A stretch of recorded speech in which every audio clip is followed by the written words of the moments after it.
करने का क्या लाभ मिलता है? जय श्री कृष्णा। जय श्री कृष्णा।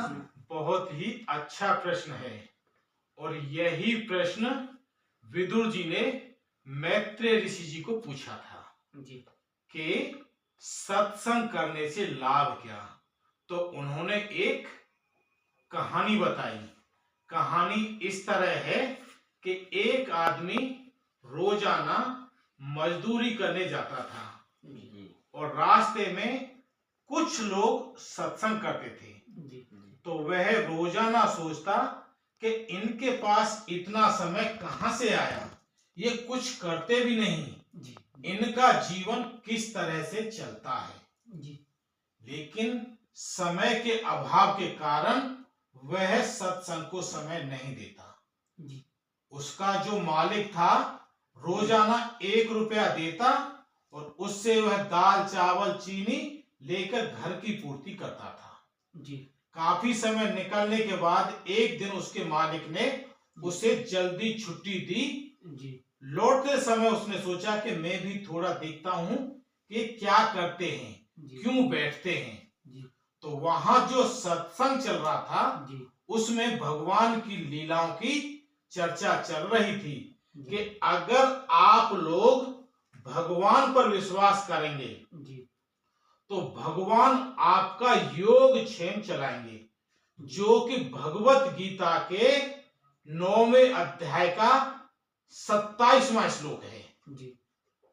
अनन्नाश्चिंत यंतो माम ये जना पर्युपास्ते तेषां नित्य अभियुक्ता नाम योग क्षेम वहां में हम। जब ये बात चली तो ऐसे करके सत्संग पूर्ण हुआ और सभी जो सुनने वाले थे गुरु महाराज को प्रणाम करने लगे और जो उनके दक्षिणा के रूप में हुई वो अर्पण करने लगे। धीरे धीरे समय आता गया। वह व्यक्ति भी जब पहुंचने लगा तो उसने सोचा कि मेरे पास तो सिर्फ 1 रुपया है, इसको दूं या ना दूं। अगर देता हूं तो घर का खाने का प्रबंध नहीं हो पाएगा और नहीं देता हूं तो गुरु की अवज्ञा है। काफी देर मंथन चलने के बाद वह रुपया उसने गुरु को दे दिया और चला गया। उस दिन उसके घर पर अग्नि नहीं जली क्योंकि उसके खाने का प्रबंध नहीं हुआ। इधर जब गुरु ने पैसे को इकट्ठा करना का शुरू किया तो देखता है कि जो 1 रुपया है उसमें से आवाज आती है कि इसके कारण आपके इनके घर में 5 व्यक्ति भूखे हैं। गुरु को बड़ा दुख हुआ। उसने सोचा कि कुछ करना चाहिए। उसने अपने तपोबल से देखा कि मैं इसके घर में कुछ लक्ष्मी दे सकूं, क्योंकि पता उसके पास था नहीं कि वह व्यक्ति कहां से आया है और कौन है। जब धीरे धीरे उसने तपोबल से देखा तो उसके प्रारब्ध में, जिसको हम नसीब कहते हैं, सिर्फ 1 रुपया है। उसको बड़ी चिंता हुई। वह 1 रुपया लेके ब्रह्मा जी के पास गया कि ब्रह्मा जी इसका प्रारब्ध बदलिए, क्योंकि इसने सत्संग भगवान के नाम की महिमा सुनी। ब्रह्मा जी ने भी अपने तपोबल से देखा तो उसके नसीब में 1 ही रुपया है। बोले मैं भी 1 रुपया से ज्यादा कुछ नहीं कर सकता। तो वह महात्मा ब्रह्मा जी दोनों मिलकर शंकर जी के पास गए। दोनों ने यह वृतांत बताया कि यह एक सत्संगी व्यक्ति है और 1 रुपए से इसके घर का खर्चा मुश्किल से चलता है, तो कृपया करके इसको कुछ प्रारब्ध बदलिए, ज्यादा देने की कृपा करें। यहां पर शंकर जी ने भी उनका प्रारब्ध देखा तो 1 ही रुपया है। वह भी कुछ ना कर सके। ये तीनों मिलके विष्णु भगवान के पास गए।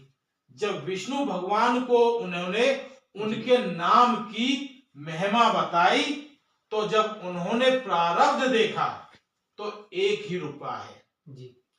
उन्होंने इसकी सलाह के लिए गुरु बृहस्पति देव जी जो सभी तरह की समस्याओं का समाधान करते थे और देवताओं के गुरु थे, जी उनसे बताया। तो गुरु ने सुझाव दिया कि 1 रुपया लोहे का है, आप 1 ही रुपया दो, लेकिन उसको सोने का कर दे। ऐसा गुरु ने उनको सुझाव दिया। और जैसे ही यह व्यक्ति मजदूरी के लिए साहूकार के पास गया, जी उसने 1 रुपया दिया। ये 1 रुपया लेके दुकानदार के पास गया कि मुझे दाल चावल चीनी दे दो।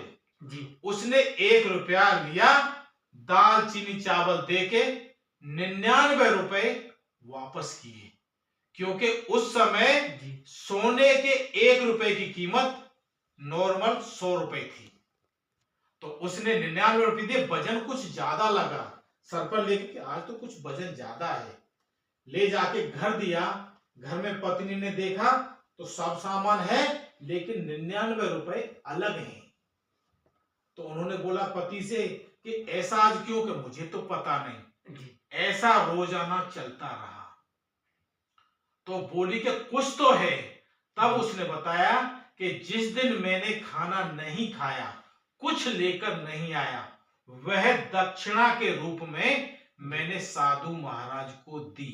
जी और उसी साधु महाराज का फल है कि 1 रुपए देते हैं वह 99 रुपए हो जाते हैं। तो यह फल है जी सत्संग का।